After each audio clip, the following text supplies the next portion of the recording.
Good morning, I'm Michael Patton. I'm here with the Natural Resources Conservation Service, and today we're out at Ross Bishop's farm on a field day that demonstrates soil health in the area.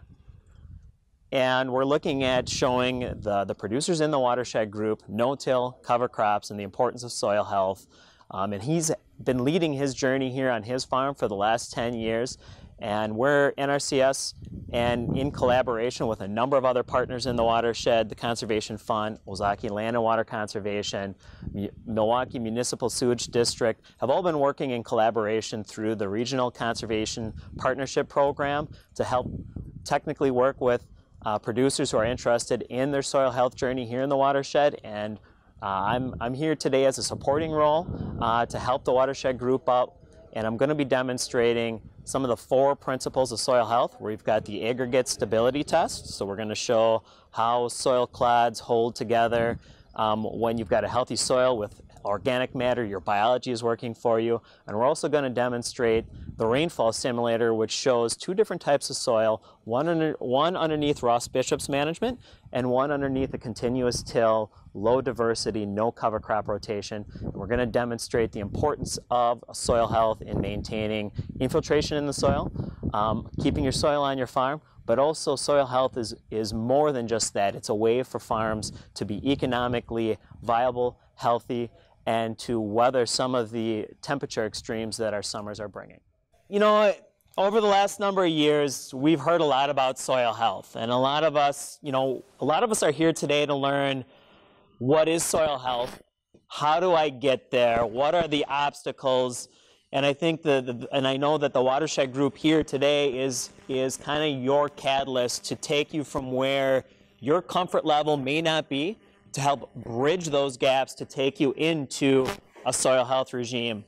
But the question still is out there. What is soil health? Infiltration and soil that is well aggregated allows the oxygen in the atmosphere to interchange to help warm it up so you don't have to till it all the time, right? It's able to provide a high-yielding crop with low to mediate input, and we've got the chemistry and the biology functioning with us, for us.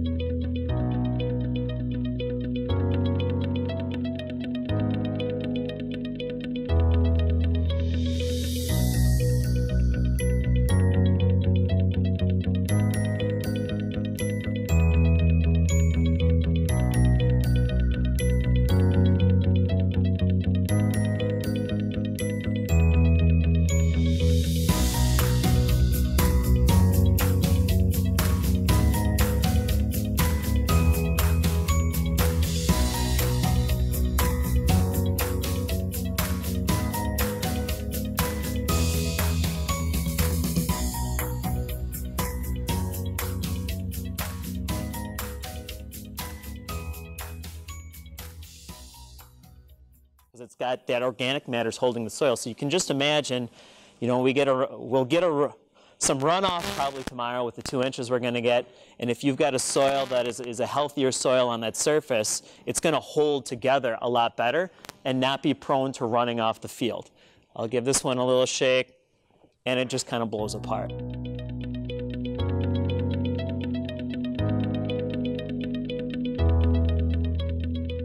The next test that we're going to show with soil health is, I'll let you guys, so Ross, this is a soil clod that I took on your farm that we're going to be walking out this afternoon. Do you want to sit on your clod, or you want to go on the other side of the fence from where you started? I like my soil. Okay, you like your soil. So it's a runoff simulator test, and really what it's demonstrating is in an inch to 2 inches an hour in the landscape what happens. Because typically when it's raining, we're in our vehicles, we're paying attention to the road, or we're in our house watching the weather, hoping the weather misses us so that we can get out and plant tomorrow, right? So these 2 soil, this one is here on the farm, this one is within 3 miles, same soil type, same landscape position. Ross, you want to give a little indication on how you manage the soil so we know what we got? We're looking at 23 years of no-till. Last fall there was 8 tons of manure put on it. I think this is the second year this has had cover crops on it. Okay. Second in the last 5 or 6, 8 years. I should say in the last 8 years. This is the second round of cover crops on it. Yeah. What else did you like? Well, it just kind of gives us a description. So it hasn't been, no iron has been drawn through it other than the planting. And this one is within 3 miles. I would say it's a moldboard plow regime. It's probably corn, soybeans with a little bit of wheat. And would you say, Ross and Alan, that typically in either a fall moldboard and a spring field cultivate, this is what it would look like, loose on top, right, with very little residue. I didn't cook that one up too much, right? That's about what it would look like. Okay. So now what we're going to do is we're going to make it rain.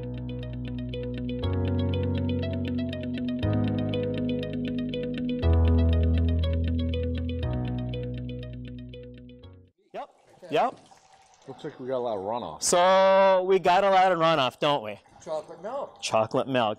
So, we're very typically not out on the landscape during a rainstorm event. We really aren't seeing a lot of this except for maybe the day after. So we don't really see what comes from the field. But what is happening here is we've got Rosses, we've got residue on the surface. We've got cover crops, we've got no-till. Ross, what do we got on the bottom here? I would say maybe a third of the water. Third of the water is in there. Clear yet. And there's some of the water in the soil profile with the organic matter. So that moisture that's getting in there is recharging, that's in the soil, is going to be for your crops to grow, provide yield, right? So it's going to be available for you. Is any of this water going to be available for your corn or beans? That just went down to Milwaukee. That just went down to Milwaukee, that's right. Or in the bottom of the field, and so it took the sediment out. Okay, thanks guys.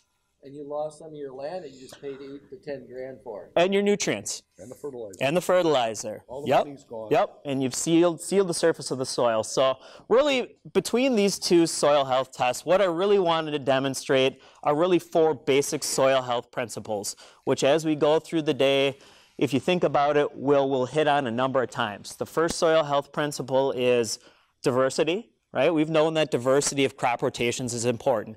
If not only for pest management reasons, but also yield impact. So if we're in a corn bean rotation, right, we've got a rotation.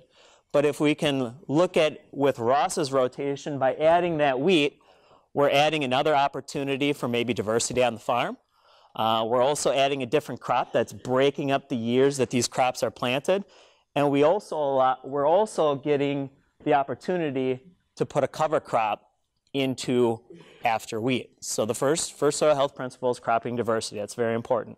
Second soil health principle is lower the disturbance as much as possible.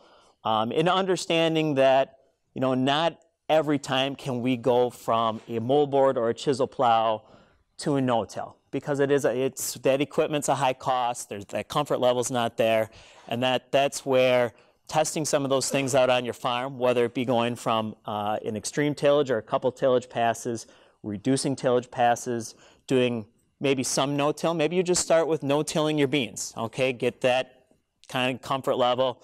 Then you no-till your wheat, and then you get into your no-till corn, much like Ross has got laid out here. So try to, in your rotations where you can, lower the amount of disturbance, because that's the key. And really the reason that you're doing that is every time you disturb that soil, you're oxidizing or burning that organic matter, and that organic matter is your glue. That's what's keeping things, your soil bound, that's holding your moisture. And as Ross mentioned, that's really that biological chemical role in your soil. That's the free nitrogen. If you release that organic carbon, you release that nitrogen, that carbon-nitrogen ratio really fast in the spring. Well, your crop isn't there to take that nitrogen out, so it's lost. So it's kind of getting into the nutrient management side of things, the soil biology and chemistry. So that's the first two. We said crop diversity, reduction of tillage. The third one is always keeping the soil covered, right? We've got a lot of residue, and when that rain hits that residue, it's going to slow it down. We're going to get we're going to get much more infiltration for yields. So trying to keep as much residue on the surface. This one, we've got a little residue, but not really enough to defray the action of that rainfall hitting that soil. And what it does is it hits that soil, and it dislodges that soil, but it also creates a crust. Now you've got a crust in your field. Your plants can't breathe, and now you're worried about, now I got to go through there again with the field cultivator because the ground's crusted, I can't get in there and plant. So keeping the soil covered helps water infiltrate, and it also helps the biology in the soil, the earthworms, your biological earth movers. They're going to want to live in this versus this, because what do earthworms eat? They eat this stuff, right? If you have residue cover crops on your soil surface, you're going to have a lot more earthworm activity, and you're going to have those macro pores that bring the water in. So having residue on the surface, that's our third principle. The fourth principle here's what we're going to be looking at this afternoon, and that's really getting into the cover crops, bringing cover crops into your rotation and always keeping as much as possible a living root. So when you're looking at Ross's rotation, you know, we've got our corn, and then we're going to plant our soybeans, and then we're going to plant our winter wheat. Our winter wheat's going to act as a cover, but we're going to take it off as a grain. And then we're also going to look at planting that cover crop after. So now we're creating another kind of breaking up that rotation. We're adding in the different biology of those different plants and getting that soil biology working again. So we're always trying to keep a living root. And out here where Ross has got his corn and beans, he's using his rye as his living root, keeping that soil biology always active in your soil, because these plants are leaking a lot of their sugars over eons. That's that natural biology. You know, they're going to make some sugar for themselves, and they're going to release it into the soil to help that biology bring the nutrients back to the plant. So it's a symbiotic relationship. So then that was the fourth soil principle. So today we're going to hit on, again, crop diversity, reducing your tillage, keeping your soils covered, and keeping a living root cover crops at all possible times in your rotation. And when you start your soil health journey, start small, start manageable, ask the experts here in the room, and learn from them and slowly implement it on your farm from there. So thank you.